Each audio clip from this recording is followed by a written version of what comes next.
गोंयांत पूजा नायक प्रकरण बरेंच गाजलें। कॅश फॉर जॉब प्रकरणात पूजा नायकान केल्ले आरोप पुरायेन फटीचे थारल्यात। गोंय गुन्यांव फाट्यान पूजाचे 17.68 कोटीचे नोकर घोटाळ्याचे सगळे आरोप न्हयकारले।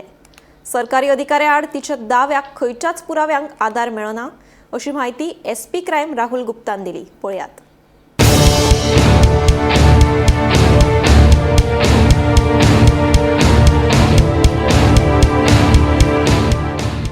गोंयांत पूजा नायक प्रकरण बरेच गाजले।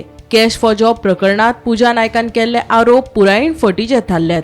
गोंय गुन्यांव फाट्यान पूजाचे 17.68 कोटीचे नोकर घोटाळ्याचे सगळे आरोप न्हयकारले। सरकारी अधिकाऱ्या आड तिच्या दाव्याक खंयच्याच पुराव्यांक आधार मेळना अशी माहिती SP क्रायम राहुल गुप्तान दिली। चौकशेत नायक हाणें सांगिल्ल्या पक्ष कार्यालयात केन्नाच काम करूंक नाशिल्ल्याचेय दिसून आयले। 613 उमेदवारांची डायरी अस्तित्वात नाशिल्ली। तिने सांगिल्लो पर्वरी फ्लॅट रोख व्यवहारा खातीर वापरतात, पूण तो फ्लॅट फकत विद्यार्थ्यांक भाड्यान दिल्ल्याचेय दिसून आयले। व्हिडिओ पुरावे आशिल्ल्याचो तिचो दावो पुलिसांनी मोबायल फोन सोदून काढलो। तो मोबायल तिच्या घोवान विकिल्ल्याचेय SPन माहिती दिली। पूजा नायक आनी तिच्या कुटुंबाच्या बँक खात्यांतल्यान 8.6 कोटी रुपयांचो व्यवहार जाल्ल्याचेय मुखार आयले। तशेंच 5 गुन्यांवकारी प्रकरणांनी तिचो आस्पाव आसा। पूजा नायक हिणे लोकांक फटोवन पैसे एकठांय केल्या असो निष्कर्ष गुन्यांव फाट्यान काढलो। तशेंच लोकांक फुडली कारवाय करपा खातीर पुलिसां कडेन वचचे असोय उलो मारलो। All the officials and staff in the party office, they confirmed that Miss Pooja Naik never worked there. There was no salary record, there was no ID proof, there was no any attendance record. Any oral evidence was not there to support her claim that she worked in MGP office. So this is how this claim was verified and it was found to be false. There was no one called Tanvi Naik that was known to Pooja Naik personally, and when she was cross-questioned, she herself admitted that I don't know Tanvi Naik personally.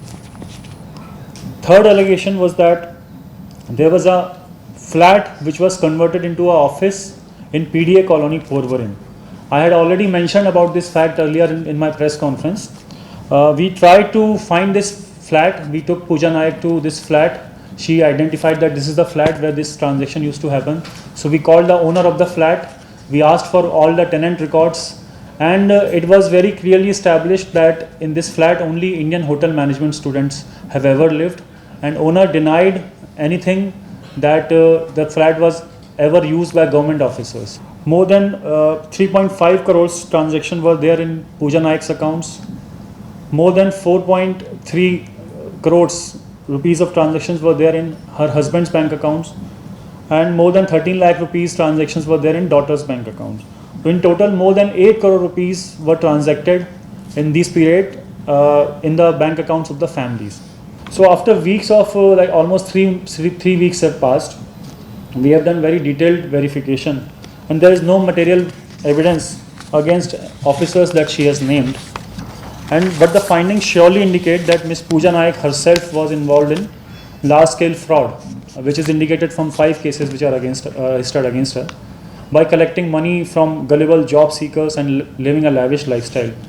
We are now looking at legal ways to recover money from her and to distribute it to the people who have filed cases against her. Cash for job प्रकरणात पूजा नायकान केल्ल्या आरोपांचो तपास अखेरेक निमण्या पावंड्यार पावलो। तपास पुराय जाल्या उपरांत हे विशींचो खुलासो लेगीत जालो।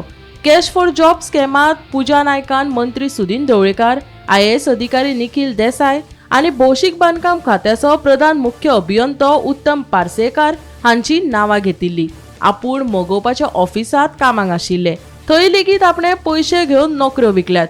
पूण 2019 वर्सा मेगा नोकर भरती जाहीर जाल्या उपरांत मंत्री सुदीन ढवळीकारान आपल्याक उत्तम पार्सेकार आनी निखिल देसायक मेळोवन दिल्ले म्हूण पूजान दावो केल्लो। मजगती पूजान ह्या नादी लेगीत नार्को टेस्ट करपाची लेगीत तयारी दाखयली।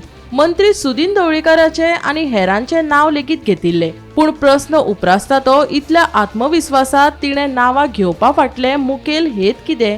खरोच पूजा नायकाच्या कॅश फॉर जॉब प्रकरणाचेर पड्डो पडलो? हे एक कुवाडे जावन रावले। Bureau report, Gomantak TV।